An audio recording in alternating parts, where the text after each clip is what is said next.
Hello everyone. इस video में जो ल्यूसेंट की जनरल साइंस की बुक आती है उसमें जो चैप्टर 3 होगा हमारा यानी कि वायरस टॉपिक जो है उस पूरे टॉपिक को इस ल्यूसेंट बुक से कवर करने की कोशिश करेंगे। उम्मीद है आपको ये सभी चीज़ें बहुत अच्छी लगेंगी और ये वीडियो बिहार एसएससी इंटर स्तरीय भर्ती 2023 के लिए बहुत ही महत्वपूर्ण वीडियो होगी। तो आइए समझते हैं इस पूरे कॉन्सेप्ट को। तो सबसे पहले जो टॉपिक 3 है हमारा वो है वायरस। अब वायरस के बारे में क्या बातें हैं ये समझिए। Virus is discovered by Ivanovsky, ठीक है, 1892 in tobacco plant known as tobacco mosaic virus. यानी कि जो वायरस है उसको किसने डिस्कवर किया। देखिए हमें ये पूरा याद नहीं रखना, बस जो की वर्ड्स हैं की पॉइंट्स हैं उसको दिमाग में रखते चलना है ताकि चीज़ें याद रहे। तो वायरस की जो डिस्कवरी है उस किसने की थी, इवानोवस्की ने की थी, ठीक है। और कहाँ पर, तो टोबैको प्लांट में ये एक वायरस होता है जिसको बोलते हैं TMB यानी कि टोबैको मोज़ैक वायरस, ठीक है। उसके बाद virus is a group of ultra microscopic non cellular, ठीक है, हाईली इन्फेक्शियस एजेंट। यानी कि वायरस जो होते हैं अल्ट्रा माइक्रोस्कोपिक होते हैं, नॉन सेल्यूलर होगा, ठीक है, और बहुत ही ज़्यादा हाईली इन्फेक्शियस एजेंट का काम करता है। उसके बाद it multiply itself in living host cell.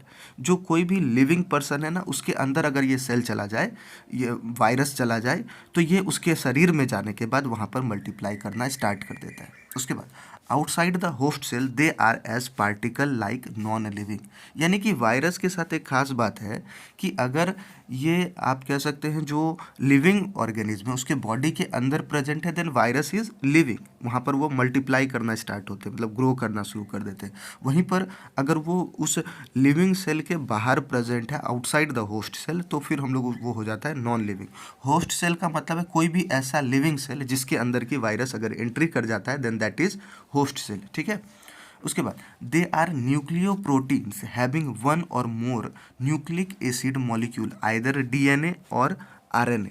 तो जो वायरस होते हैं जितने भी उन सब वो सभी जो है न्यूक्लियो प्रोटीन से मिलकर बने होते हैं, जिसमें या तो एक न्यूक्लिक एसिड मॉलिक्यूल हो सकता है यानी कि सिर्फ DNA प्रेजेंट हो, ठीक है, DNA क्या है, डीऑक्सी राइबोज न्यूक्लिक एसिड, ठीक है, या फिर RNA प्रेजेंट हो, राइबो न्यूक्लिक एसिड, या दोनों प्रेजेंट हो जाए, ठीक है। जैसे अभी एक वायरस था कोविड-19 तो उसके अंदर सिर्फ और सिर्फ RNA था, DNA नहीं था, ठीक है। It is covered in a protective coat made of protein और लिपोप्रोटीन। यानी कि जो वायरसेस जितने भी होते हैं उसके ऊपर जो एक कोट होता है प्रोटेक्टेड रहता है ये जो वायरस है, ठीक है, बाहर से एक कवर लगा रहता है उसके ऊपर। वो किस चीज़ का बना होता है, या तो प्रोटीन का बना होगा नहीं तो लाइपोप्रोटीन का बना होता है, ठीक है। अब आइए बात करते हैं नेचर ऑफ वायरसेस की। जो वायरस है इसका नेचर कैसा होता है। Viruses are regarded as intermediate between non living and living organism. यानी कि जो वायरस जितने भी हैं उनको बोला जाता है कि ये बॉर्डर लाइन पर है, ना नॉन लिविंग में है ना लिविंग है, ठीक है। अगर होस्ट सेल लिविंग ऑर्गेनिज्म के बाहर है तो नॉन लिविंग है, अगर अंदर है तो लिविंग है, ठीक है। अब characteristic of virus as non living, क्या क्या कैरेक्टरिस्टिक, अगर वायरस नॉन लिविंग के तरह हो तो उसके क्या कैरेक्टरिस्टिक है। Viruses have no cellular structure, कोई उसका सेलुलर स्ट्रक्चर है होता ही नहीं। They are not surrounded by cell membrane और सेल वॉल। उसमें कहीं पर भी आप ये नहीं देखेंगे कि कहीं सेल मेम्ब्रेन प्रेजेंट है या सेल वॉल जैसी चीज़ें उसके अंदर प्रेजेंट नहीं होती। They do not show cellular metabolism and lack respiration. इसमें सेलुलर कोई मेटाबॉलिज्म भी नहीं होता जब बॉडी के बाहर हो, ठीक है, और साथ में इसमें कोई रेस्पिरेशन वगैरह ये सब प्रोसेस नहीं होते। Outside the host they are as good as chemical substance. यानी कि जब होस्ट से यानी कि किसी लिविंग ऑर्गेनिज्म से बाहर हो तो वो एक तरीके से आप कह सकते हैं कि एक केमिकल सब्सटेंस है, डेड है, ठीक है। इसमें कहीं लिविंग वाली बातें नहीं है। Outside the host cell some viruses have been successfully crystallised in simple chemical substance. बहुत सारे ऐसे भी वायरस हैं जिसको क्रिस्टलाइज करके केमिकल सब्सटेंस की तरह रखा गया है, ठीक है, क्योंकि वो आउटसाइड द होस्ट सेल क्या होता है कि डेड होता है, नॉन लिविंग की तरह काम करता है। इसी वजह से यही एक कारण है जिसकी वजह से इनको क्रिस्टलाइज करके रखा गया। वहीं पर characteristic of virus like living organism, मतलब अगर वायरसेस जो हैं वो लिविंग ऑर्गेनिज्म के तरह हो जाए तो क्या क्या उसके प्रॉपर्टीज़ होंगे, क्या कैरेक्टरिस्टिक होंगे। They have definite shape and morphology like living organism. यानी कि जो वायरसेस हैं उनका शेप और मॉर्फोलॉजी यानी कि जो स्ट्रक्चर हो जाएगा वो सभी फिक्स्ड हो जाएगा जैसे ही वो लिविंग ऑर्गेनिज्म के अंदर प्रेजेंट होंगे। दे हैव जेनेटिक मटेरियल यानी कि डीएनए या आरएनए, ये जो न्यूक्लिक एसिड है दोनों में से या तो दोनों प्रेजेंट हो सकते हैं या कोई एक जो है वो प्रेजेंट होता है। दिस शो म्यूटेशन यानी कि उसमें कहीं ना कहीं ग्रोथ देखने को मिलता है। जो वायरसेस है वो मल्टीप्लाई होना स्टार्ट हो जाते हैं। They grow inside the host and multiply which is the most important property of living organism. जैसे ही वो होस्ट सेल के अंदर प्रेजेंट होगा तो वो ग्रो करना स्टार्ट कर देते हैं और साथ में वो मल्टीप्लाई यानी कि बहुत ही तेज़ी से उनकी जो रेट ऑफ मल्टीप्लिकेशन है वो इंक्रीज होना शुरू हो जाता है। अब आइए जनरल स्ट्रक्चर बात करते हैं वायरस की। तो viruses are made up of, देखिए इसके अंदर ना जो जो चीज़ें हैं पार्ट उससे देखिए। सबसे पहला एनवेलप, ठीक है, एक स्ट्रक्चर होगा, कैप्साइड, न्यूक्लियोइड एंड ओकेजनली 1 और 2 एंजाइम्स, यानी कि हो सकता है उसमें कुछ एंजाइम्स भी प्रेजेंट हो। एनवेलप का क्या मतलब है वो देखिए। Some viruses have an outer thin and loose covering called envelope. जो बाहर का है ना कवर, बहुत ही थिन और लूज कवर होता है, उसी को बोलते हैं envelope. The envelope in mainly found in some animal viruses. कुछ एनिमल वायरसेस है जिसमें ये एनवेलप फाइंड होता है, जैसे हर्प वायरस, नाम सुनते चलिए, आगे काम आएगा कि ये वायरसेस ना किस डिजीज़ के कारण होता है। एचआईवी हो गया, इन्फ्लुएंजा वायरस है, sarcoma virus and rarely in some plant virus. कुछ प्लांट वायरस में होते हैं लेकिन ज़्यादातर जो एनिमल वायरस है उसमें एक ये एनवेलप जो है, आउटर थिन और लूज कवरिंग जो है, ये देखने को मिलता है। Virus which do not have any envelope are called naked, यानी कि जिसमें एनवेलप नहीं है जिस भी वायरस में, उसे आप नेक्ड बोल सकते हो। उसके बाद है कैप्साइड। कैप्साइड का मतलब क्या है? It is a protein coat that surrounds the central portion of virus, यानी कि जो वायरस है उसके सेंट्रल पोर्शन को जो कवर करके रखता है वो एक प्रोटीन का बना होता है जिसे हम लोग कैप्साइड बोलते हैं। तो कैप्साइड का मतलब हो गया सेंट्रल पार्ट को, जो सेंट्रल पोर्शन है वायरस का उसको कवर करने का जो काम करता है, प्रोटीन का बना हुआ, उसे कहते हैं कैप्साइड। उसके बाद होता है न्यूक्लियोइड। न्यूक्लियोइड का मतलब क्या है? न्यूक्लियोइड मतलब न्यूक्लिक एसिड, ठीक है। जो न्यूक्लिक एसिड प्रेजेंट होगा वायरस के अंदर उसी को बोला जाता है nucleoid. It is the infective part of virus. जो वायरस है उसका इन्फेक्टिव पार्ट होता है which utilize the metabolic machinery of the host cell, यानी कि जो होस्ट सेल है उसके मेटाबॉलिक एक्टिविटीज़ को, ठीक है, उसको यूटिलाइज करने का जो काम करे, देन दैट इज़ न्यूक्लियोइड, ठीक है। आगे बढ़ते हैं। आगे genetic material of viruses of 4 types, यानी कि जो जेनेटिक मटेरियल प्रेजेंट होगा वायरस के अंदर ना वो 4 तरीके के हो सकते हैं। या तो डबल स्ट्रैंडेड डीएनए हो, ठीक है, या फिर सिंगल स्ट्रैंड हो डीएनए का, या डबल स्ट्रैंड आरएनए हो, या सिंगल स्ट्रैंड आरएनए हो। मतलब जो डीएनए है वो डबल स्ट्रैंड भी हो सकता है, सिंगल भी हो सकता है, आरएनए डबल भी हो सकता है, सिंगल भी, कुछ भी हो सकता है, ठीक है। ये जेनेटिक मटेरियल होते हैं, न्यूक्लियाइड जो हमने बताया। उसके बाद एंजाइम्स भी प्रेजेंट होते हैं। Only few viruses contain certain enzyme. कुछ कुछ ही वायरस है जिसके अंदर ये एंजाइम प्रेजेंट होते हैं, जैसे आइसोजाइम, ये बैक्टीरियोफेज नाम के वायरस के अंदर प्रेजेंट होता है। फिर है रिवर्स ट्रांसक्रिप्टेज, ये प्रेजेंट होता है रेट्रो वायरस के अंदर। तो कभी कभी हो सकता है कि एंजाइम पूछ लिया जाए कि आइसोजाइम एंजाइम जो है वो किसके अंदर प्रेजेंट होता है, किस वायरस के अंदर, तो बोलेंगे बैक्टीरियोफेज के अंदर। वही रिवर्स ट्रांसक्रिप्टेज जो है वो किसके अंदर प्रेजेंट होता है, रेट्रो वायरस। ये याद करने वाली चीज़ है, आइसोजाइम बैक्टीरियोफेज और रिवर्स ट्रांसक्रिप्टेज रेट्रो वायरस। आइसोजाइम किसके अंदर प्रेजेंट होगा, बैक्टीरियोफेज के अंदर, और रिवर्स ट्रांसक्रिप्टेज किसके अंदर प्रेजेंट होगा, तो वो हो जाएगा रेट्रो वायरस के अंदर, ठीक है। रिवर्स ट्रांसक्रिप्टेज किस में होगा, रेट्रो वायरस के में प्रेजेंट होता है। उसके बाद है टाइप्स ऑफ वायरसेस। आखिर कितने टाइप्स के वायरसेस होते हैं? तो देखिए सबसे पहले हम लोग बात करेंगे टाइप्स ऑफ वायरसेस में, तो पहला है प्लांट वायरस। प्लांट वायरस मतलब, प्लांट वायरसेस का एग्जांपल है टीएमवी, याद रखिए टीएमवी, टोबैको मोजैक वायरस। ये टोबैको प्लांट्स में देखने को मिलता है। इस first virus is to be seen under electron microscope. Electron microscope जो है इसके अंदर सबसे पहला वायरस जो देखा गया वो कौन सा वायरस था, टीएमबी यानी टोबैको मोजैक वायरस। देखिए ये एक फैक्ट है और ये याद होनी चाहिए कि first virus to be seen under electron microscope क्या होगा, टीएमबी टोबैको मोजैक वायरस, ठीक है।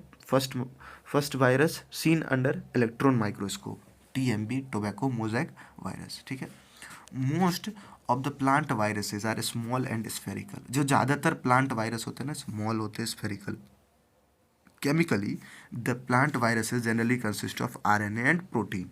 इसके अंदर दो चीज़ें प्रेजेंट होती हैं, एक तो आरएनए होगा और दूसरा प्रोटीन होगा। वहीं पर बात करते हैं अब एनिमल वायरसेस की। The animal viruses usually attack vertebrates like man. जो एनिमल वायरस है वो किसको अटैक करता है? वर्टिब्रेट्स, जिसको भी वर्टिब्रेट मतलब जिसके पास स्पाइनल कॉर्ड जो है वो प्रेजेंट होते हैं।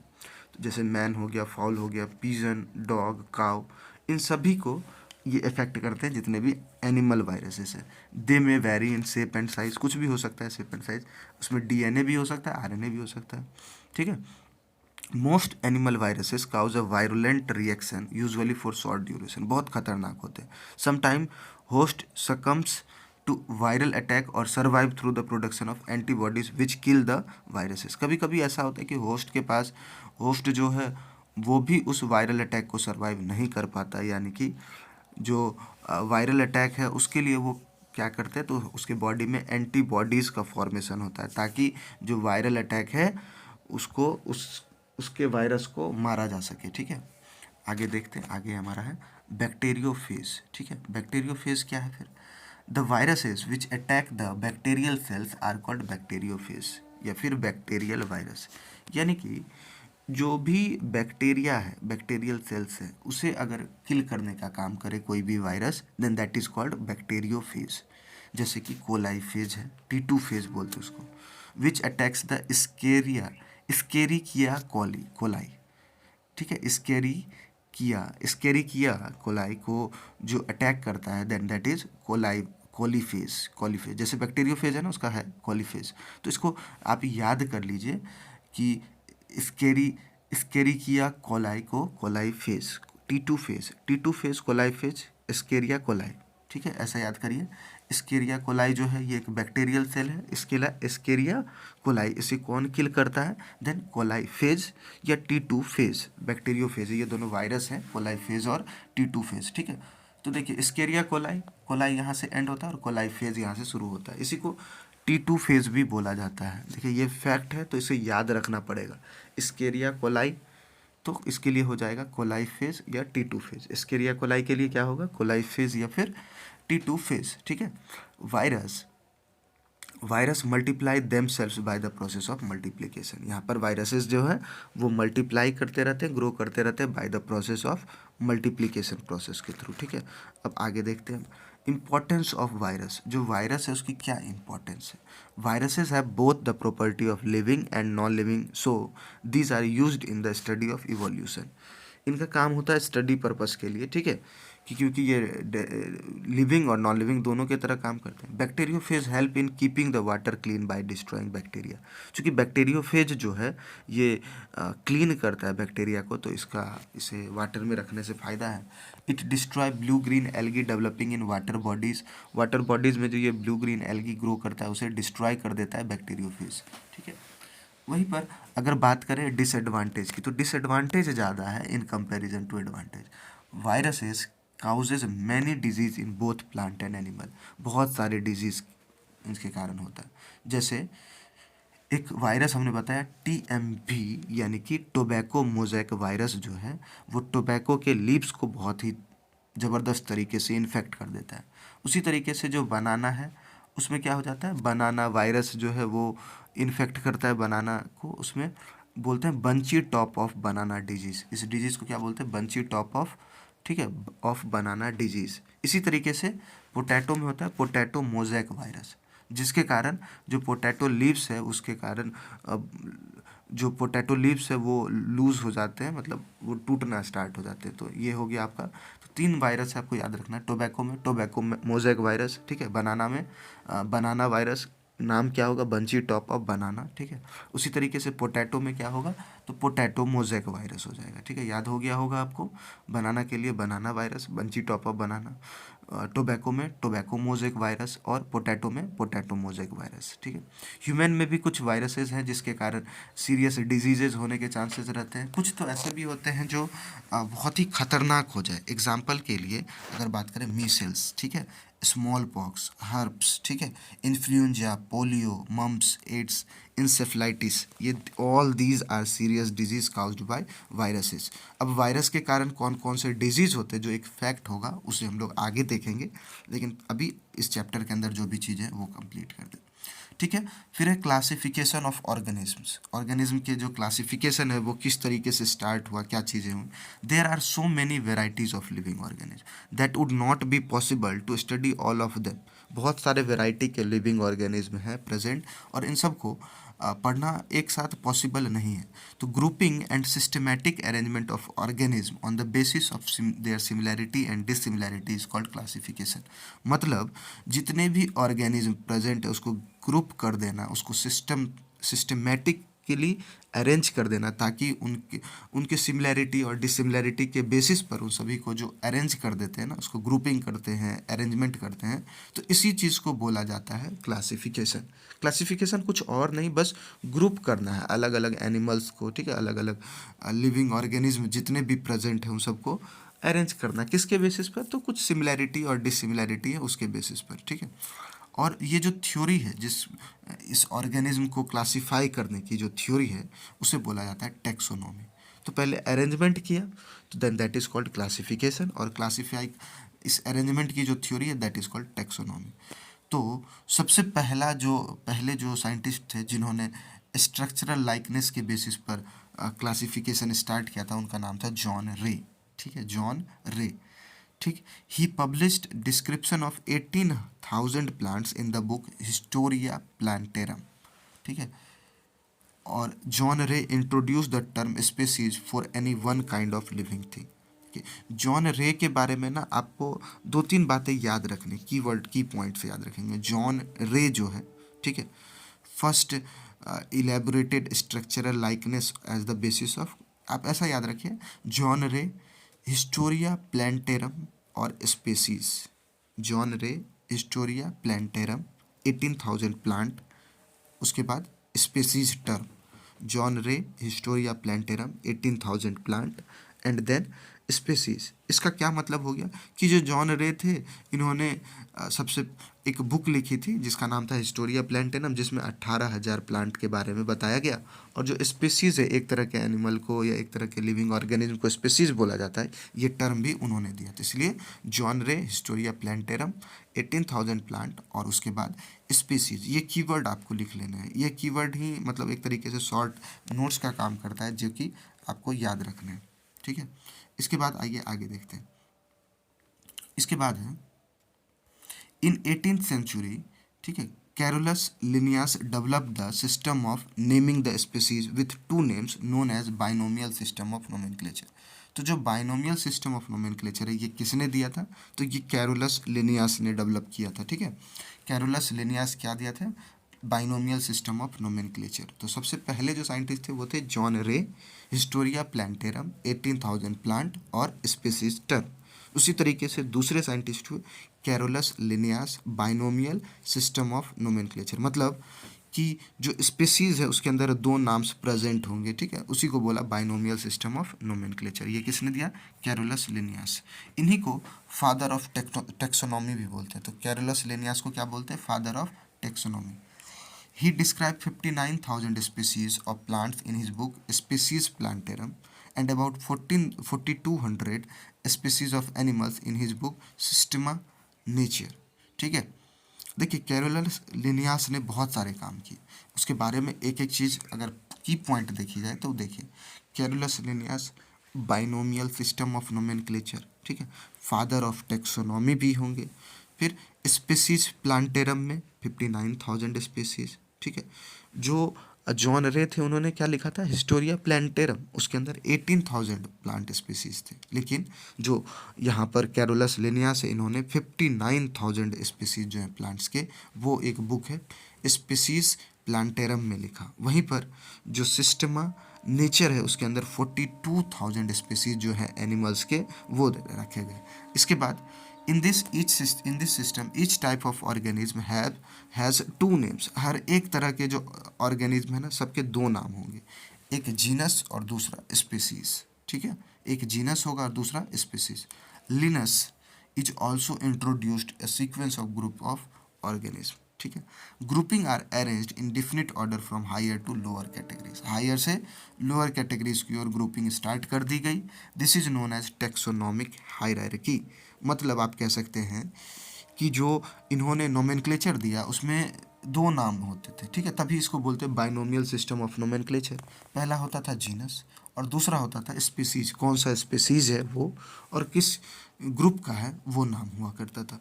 लिनस जो है, कैरोलस लिनियस, उन्होंने सीक्वेंस स्टार्ट किया, ग्रुप जो बनाना है उसका एक सीक्वेंस स्टार्ट किया और वो कुछ इस तरीके से अरेंज होना चाहिए कि हायर ऑर्डर से लेकर के लोअर कैटेगरीज तक आप इसे अरेंज कर दीजिए, जिसको बोलते हैं taxonomic hierarchy.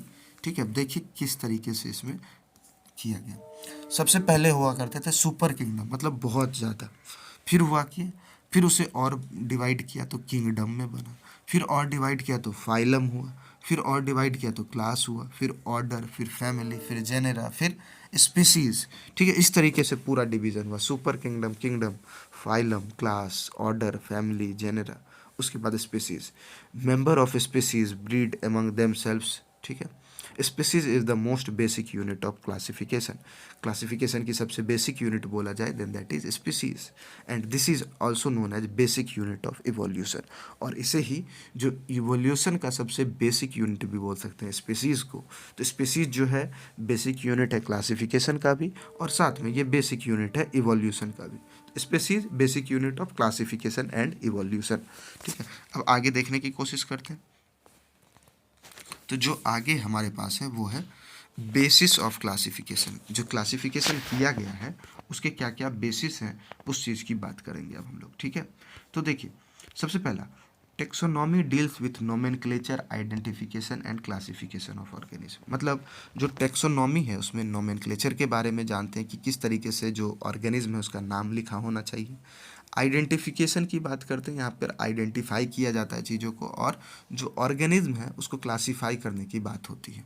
Nomenclature is naming the organism following some scientific rules. Nomenclature क्या होता है कि एक जो ऑर्गेनिज्म है उसका नेमिंग किया जाता है और जो कि फॉलो करता है कुछ साइंटिफिक रूल्स को। Identification determine the similarity with already known organism. मतलब आइडेंटिफिकेशन में क्या होता है, सिमिलैरिटी की बात करते हैं।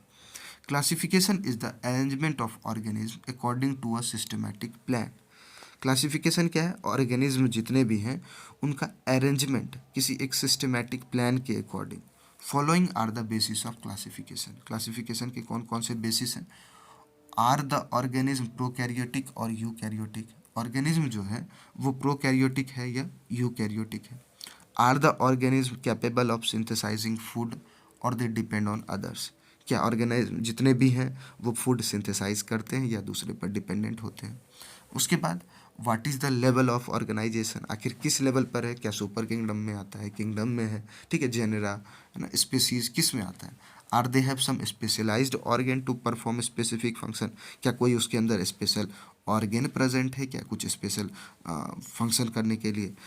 उसके बाद उसका जो बॉडी पार्ट जो डेवलप हुआ, जैसे विंग्स का फॉर्मेशन होता है तो किस तरीके से हुआ डेवलप, और उसके बेसिक बॉडी डिज़ाइन में क्या क्या वेरिएशन है। तो Linnaeus divided all organism into two kingdom. जितने भी ऑर्गेनिज्म थे दो किंगडम में डिवाइड कर दिया लिनियस ने। पहला प्लांट और एनिमल, इस पे बेसिस किस बेसिस पर किया डिवाइड, तो एक ऑटोट्रॉपिक होगा दूसरा हेट्रोट्रॉपिक होगा। However this with time biologist find it difficult to follow this system. यानी कि ये जो डिवीज़न किया गया प्लांट और एनिमल अलग अलग कर दिया, ऑटोट्रॉपिक अलग हेट्रोट्रॉपिक अलग, तो बाद में पता चलता है इसमें बहुत सारी ऐसी चीज़ें हैं जिसका कैरेक्टरिस्टिक प्लांट और एनिमल के तरह भी है, तो उसको तो नहीं रखा जा सकता इसमें। ठीक है, मतलब जो ऑर्गेनिज्म थे पहले बोला गया दो ही है डिवीज़न, फिर बाद में पता चलता है नहीं कुछ ऐसे भी हो सकते हैं जिसका प्लांट और एनिमल की तरह बिहेव हो, फिर तो दिक्कत है। तो फिर आते हैं एक इम्पॉर्टेंट साइंटिस्ट जिनका नाम है रॉबर्ट एच विटेकर। ठीक है, इन्होंने 5 किंगडम क्लासिफिकेशन दिया ये जो प्रॉब्लम था इसे सॉल्व करने के लिए। तो विटेकर ने जितने भी लिविंग ऑर्गेनिज्म हैं सभी को 5 पार्ट में 5 किंगडम में डिवाइड कर दिया गया। तो दो तो पहले से थे, एक एनिमल और दूसरा प्लांट। 3 उन्होंने ऐड कर दिया, फंजाई, ठीक है, प्रोटिस्टा, मोनेरा। ठीक है, मोनेरा, प्रोटिस्टा, फंजाई और animal, Animalia and Plantae. In this classification organism of each type है प्रॉपर प्लेस। अब ये तरीके का जो डिवीजन है ना, Whittaker, R H Whittaker 5 kingdom classification, याद रखिएगा, R H Whittaker 5 kingdom classification, ठीक है, याद रहा, Robert H Whittaker 5 kingdom classification, ठीक है, इस की को याद रखिए, Robert H Whittaker 5 kingdom classification, ठीक है। उसके बाद इसमें तो अच्छे तरीके से सभी ऑर्गेनिज्म को प्लेस कर दिया गया। The basis of classification are structure of cell, complexity of body, mode of nutrition and phylogenetic relationship, यानी कि जो क्लासिफाई किया गया है वो किसके बेसिस पर, तो सेल का स्ट्रक्चर कैसा है, बॉडी की जो कम्प्लेक्सिटी है कितनी कम्प्लेक्स है बॉडी, ठीक है, किस तरह के ऑर्गन्स प्रेजेंट होते हैं, इसका जो न्यूट्रिशन का मोड है वो किस तरीके का, यानी कि इन सभी चीज़ों को ध्यान में रखते हुए ये जो क्लासिफाई किया जाता है लिविंग ऑर्गेनिज्म का 5 कैटेगरीज में, वो इसी के बेसिस पर 5 क्या क्या है, तो Monera, Protista, fungi, animalia and Plantae. Plant animal अलग कर दीजिए, फंजाई अलग कर दीजिए, मोनेरा प्रोटिस्टा हो जाएगा। अब बात करते हैं मोनेरा की। मोनेरा को प्रोकैरियोट्स भी बोला जाता है। मोनेरा को क्या बोलते हैं, प्रोकैरियोट्स, ठीक है। The kingdom Monera includes single celled prokaryotic bacteria, ठीक है। मोनेरा के अंदर क्या प्रेजेंट होंगे, तो एक ही सेल वाले प्रोकैरियोटिक बैक्टीरिया प्रेजेंट होते हैं, जैसे कि माइकोप्लाज्मा, इसे सबसे स्मॉलेस्ट सेल भी बोला जाता है, ठीक है। वहीं पर लॉन्गेस्ट सेल की बात करें तो वो है नर्व सेल, और लार्जेस्ट सेल की बात करें तो वो है ऑस्ट्रिच एग, ठीक है, ऑस्ट्रिच एग सेल्स। फिलामेंटस, ठीक है, एक्टिनोमाइसिट्स, ठीक है, ब्लू ग्रीन एल्गी या फिर इसे साइनोबैक्टीरिया भी बोला जाता है। These are most primitive organism, ठीक है। इसके बाद देखिए, Carl Woese divided Monera into archaebacteria and eubacteria, ठीक है। देखिए, कार्ल वूज जो है, इन्होंने क्या किया कि मोनेरा को 2 पार्ट में डिवाइड कर दिया। कौन, एक आर्की बैक्टीरिया और दूसरा यू बैक्टीरिया। आर्की बैक्टीरिया का मतलब होता है एंशियंट या फिर प्रिमिटिव बैक्टीरिया, और यू बैक्टीरिया का मतलब है, यू बैक्टीरिया इसका मतलब होता है ट्रू बैक्टीरिया, मतलब ओरिजिनल, एकदम जो डेवलप हो चुके हैं। यू बैक्टीरिया इंक्लूड सेवरल सब groups of which one distinctive सब ग्रुप इज साइनोबैक्टीरिया। देखिए, कार्ल वुज ने क्या किया, बैक्टीरिया को 2 पार्ट में डिवाइड किया, एक आर्की बैक्टीरिया है और दूसरा यू बैक्टीरिया है, ठीक है। आर्की बैक्टीरिया को एंशियंट बोलते हैं, प्रिमिटिव बोलते हैं, वो लेस डेवलप्ड होता है, वहीं यू बैक्टीरिया जो है वो बहुत ही ज़्यादा डेवलप होता है, इसीलिए इसे जो है आप ट्रू बैक्टीरिया भी बोल सकते हैं, ठीक है। और यू बैक्टीरिया का मतलब डेवलप्ड बैक्टीरिया का एक पार्ट है साइनो बैक्टीरिया, ठीक है। तो ये था हमारा वायरस टॉपिक इस पूरे कंप्लीट चैप्टर का। तो आप इस वीडियो को उम्मीद है देखे होंगे और चीज़ें आपको समझ आए होंगी। यहाँ तक देखने के लिए बहुत बहुत धन्यवाद।